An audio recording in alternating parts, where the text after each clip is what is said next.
Hello friends, नमस्कार। आशा करती हूँ आप लोग अच्छे होंगे और खुश भी होंगे। बीडीएस अकेडमी 2.0 में आप सभी का स्वागत और सदा अभिनंदन है। तो रोशनी मैम लेकर आ चुकी है बीएड फर्स्ट ईयर से रिलेटेड वीवीआई क्वेश्चन, जिसमें आप लोगों को बताई जाएगी बीएड से संबंधित सारे वीवीआई क्वेश्चन, जिसमें आप सभी के लिए आवश्यकता जानकारी प्राप्त होंगे। आज मैं आप लोगों को पढ़ाने वाली हूँ ईपीसी 3 में आप लोगों को पढ़नी है क्रिटिकल अंडरस्टैंडिंग ऑफ आईसीटी, जिसमें सूचना एवं संप्रेषण तकनीकी की संरचनात्मक समझ यानी कंप्यूटर से जुड़ी हर एक बातें आप लोगों को पता चलेगी, क्योंकि रोशनी मैम आप लोगों को ईपीसी 3 में वही पढ़ाने वाली है और वही पढ़ना ही है। तो जो भी बच्चे हमारे क्लास को नए हैं तो चैनल को सब्सक्राइब कर ले, वीडियो को लाइक कर ले और चैनल को सब्सक्राइब कर ले।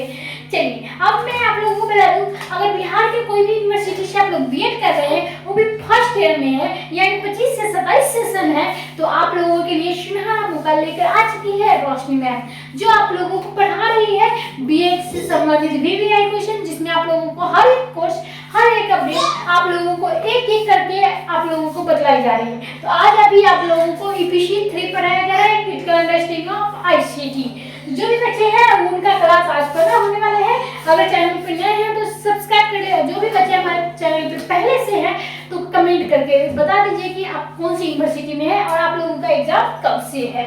चलिए अब हम लोग करते हैं क्या, तो हम लोगों के सामने आ चुकी है एक क्वेश्चन, जिसमें हमें डिजिटल कैमरा को क्या करना है, प्रकार के और विशेषताओं को प्रकाश करना है। यानी डिजिटल कैमरा क्या होता है, उसके कितने प्रकार होते हैं और उसकी विशेषताएं क्या होती है, उसमें क्या करना है, प्रकाश डालनी है। यानी एक क्वेश्चन में आप लोगों को तीन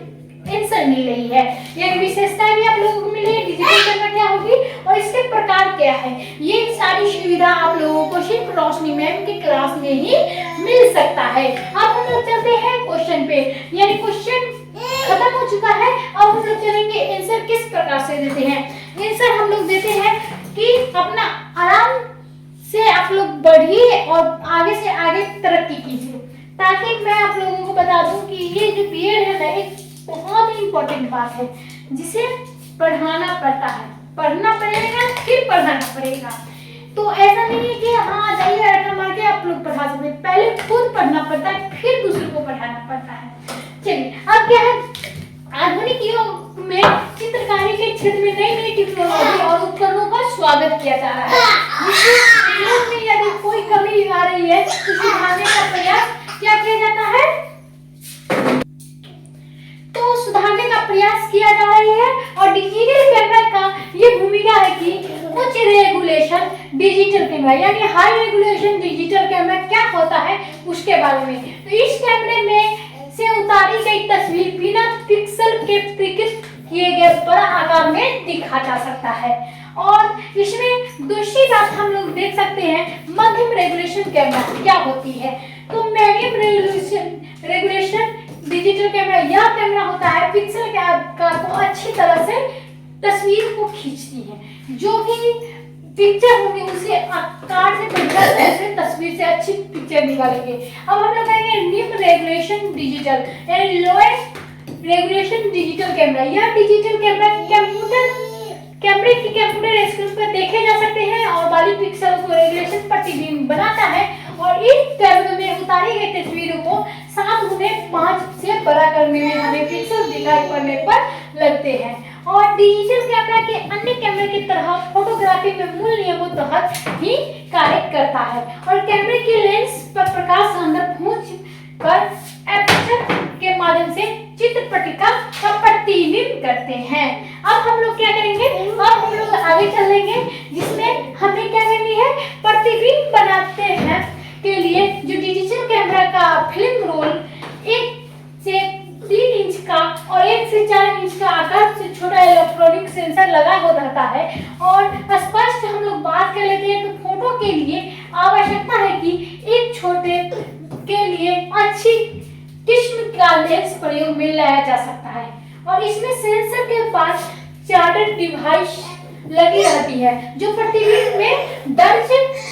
कराती है, और यह प्रकाश किरणों में इलेक्ट्रॉनिक कोड के परिवर्तित करते हैं, जिनकी जांच कैमरे में लगा कंप्यूटर करता है और उन्हें प्रतिबिंब परिवर्तित भी करता है। अब हम लोग चलेंगे आगे, जिसमें हमें आगे और भी अच्छी जानकारी मिलेंगी, जिसमें डिजिटल कैमरा की प्रतिवेदन क्षमता किस प्रकार से प्राप्त करती है, किस क्षेत्र में कितने pixel charge couple device chips के मामले में इसकी पिक्सल संख्या पर निर्भर करता है। अब क्या करेंगे, चित्र के रंग और शैर्पनेस कैसी होगी, तो पिक्सल की संख्या जितनी ज्यादा होगी फोटो उतना ही अधिक स्पष्ट होगा। और बाजार में ऐसे डिजिटल कैमरा उपलब्ध होंगे जूम लेंस की आवश्यकता से पहले की जाती है, और इस तरह के कैमरे में DSLR कैमरे की तरह क्या किया जाता है, कैमरे की तरह लेंस बदला जा सकता है। अब हम लोग चार्ट कपल डिवाइस CCD की ऊपरी परत उप संख्या बहुत छोटे छोटे फोटो को सेंसिटिव कैपेसिटर में लगे रहते हैं और पढ़ने पर प्रकाश की मात्रा भी अनुरूप सक्रिय को कोई प्रभाव नहीं पड़ता है। अब हम लोग करेंगे डिजिटल कैमरा का गुण, यह है कि इसमें फ्लैश लगाई जाती है जिससे कम रोशनी में फोटो खींचते समय प्रारंभिक कैमरों का भावी कैमरों में हिलने के कारण कोई भी समस्या नहीं होती है। इससे दशा प्रारंभिक कैमरा को ये तीव्र गति के फिल्म में प्रयोग किए जाते हैं और फिर क्या किया जाता है, फिर कैमरे की तिपाई पर सेट किया जाता है। इसी को हम लोग डिजिटल कैमरा भी कहते हैं। अब डिजिटल कैमरा में हमें आगे और भी जानकारी लेनी है, क्या करनी है, हमें आगे क्या करनी है, तो डिजिटल कैमरा फिल्म में प्रतिवेदन मुकाबला नहीं कर सकता है। डिजिटल कैमरा क्या होता है, तो उच्च रेगुलेशन फाइल एकत्रित करने के लिए 30 MB से भी ज्यादा जरूरत पड़ती है और यह कैमरे अन्य कैमरे की तुलना में महंगे होते हैं, जहां डिजिटल कैमरे के गुण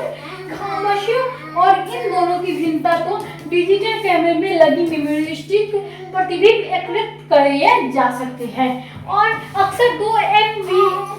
से 6 MB तक अधिक आकार होने वाले के कारण अपर्याप्त होते हैं और एक मेमोरी में स्टिक निर्धारित संख्याओं को ज्यादा प्रतिबिंब जमा नहीं कर सकती है, तो बदल सकते हैं, लेकिन इनका मूल्य ज्यादा होता है और साधारण कलापियों वाले कैमरे को भी बाजार से उपलब्ध है। यदि आपने फोटो खींच ली तो साफ नहीं आई तो उसे कैमरे से हटाना चाहते होते तो उसे मिटाने जा सकते हैं और इसके अलावा JPEG आकार भी मौजूद है जिसमें कई सारे प्रतिबिंब छोटे करके एकत्र करने की व्यवस्था को किसी भी प्रतिबिंब की एकमत करना चाहते हैं तो उन्हें रेगुलेशन में खींच सकते हैं। और कंप्यूटर द्वारा फोटोशॉप क्या होते हैं, कंप्यूटर द्वारा जो फोटोशॉप और सॉफ्टवेयर के माध्यम से देखने वाले पहले कंप्यूटर की ड्राइवर सॉफ्टवेयर जो मेमोरी स्टिक के प्लापन के लिए एडाप्टर कार्य करते हैं उसे कहते हैं अपलोड कर सकते हैं, जिसे हम लोग पहले बातों को समझेंगे, जिसमें डिजिटल फोटोग्राफी फोटो खींचने के बाद प्रतिबिंब स्टोर करने तथा उसे दर्ज करने के लिए अलग अलग स्थानों पर लेकिन प्रारंभिक फोटोग्राफी फिर एक्सपोज करने के उपरांत प्रतिबिंब को उसी स्थान पर एकत्र संभव है। अब हम लोग क्या करेंगे, अब हम लोग जानेंगे जो प्रारंभिक कैमरे की तुलना डिजिटल कैमरा के माध्यम से प्रिंट बनाने की कला को बिल्कुल भिन्न होती है। चलिए चौथे बात को जानने की कोशिश करेंगे, जिसमें हमें डिजिटल कैमरा की चौथे जो है विशेषताएं बतलाएगी, जिसमें फोटोग्राफी के मूल सिद्धांतों को जानने के लिए आकर्षक फोटो खींचने की समय कैमरा को क्या करना पड़ता है, संचालन पर प्रारंभिक कैमरे पर सही ढंग से नियंत्रण रखा जा सकता है और प्रारंभिक जो कैमरे होते हैं वो मूल्य डिजिटल कैमरों से बहुत ही ज्यादा होते हैं और बाजार में डिजिटल कैमरे भरमार बावजूद इन कैमरों के में सपने तरह बदलाव आ जाते हैं, जिससे इन कैमरों के मॉडल महीने में बदला जा सकता है, इनका रूप स्वरूप बदल जाता है। अब हम लोग कैमरे डिजिटल कैमरे की 5वें बात जानेंगे, विशेषताएं जानेंगे, जैसे प्रारंभिक कैमरे की अपेक्षा डिजिटल कैमरे की प्रतिवेदन क्षमताओं की बराबरी नहीं कर सकता है। जो भी बच्चे हमारे क्लास में नए हैं चैनल को सब्सक्राइब करते रहिए, क्लास को लाइक करते रहिए और क्लास को पूरी तरह लास्ट तक देखिए ताकि आप लोगों को हर एक अपडेट हर एक बातें अच्छी तरह से पता चले। चलिए अब हम लोग क्या करेंगे, छठी बात जो डिजिटल कैमरे के विशेषताओं को बतलाएगी, जिसमें फोटो पसंद ना आने पर डिजिटल कैमरा दूसरा फोटो पहले फोटो को मिटाकर खींच सकते हैं, जबकि प्रारंभिक कैमरे में दूसरे फोटो के लिए निगेटिव बनाना पड़ता है। अब हम लोग 7वें पॉइंट पे चलेंगे। Digital photography memory stick flip-floppy कैमरे कंप्यूटर में डालकर किसी फोटो की इमेजिंग सॉफ्टवेयर की मदद से फोटो में बदला सकता है और उसका प्रिंट निकाल सकते हैं, जबकि प्रारंभिक फोटोग्राफी ऐसी कोई सुविधा नहीं है। इसके अलावा डिजिटल कैमरा उसे उतारे गए चित्रों को सीडी, कॉम्प्लेक्स डिस्क या एकल फोटो को पुस्तकालय में रख सकते हैं। और प्रारंभिक कैमरे की हम लोग बात कर लेते हैं। प्रारंभिक कैमरे जो होते हैं नेगेटिव सुरक्षित रखना इतना आसान नहीं है, इसीलिए हमें डिजिटल जो कैमरे होते हैं उसे हम लोग जानते हैं इस प्रकार से। तो आप लोगों का क्वेश्चन था डिजिटल कैमरा से उसके प्रकार बताइए, उसके विशेषताओं को पे प्रकाश डालिए। तो मैं चाहती हूँ आप लोगों का क्वेश्चन का जवाब मिल चुका होगा। तब तक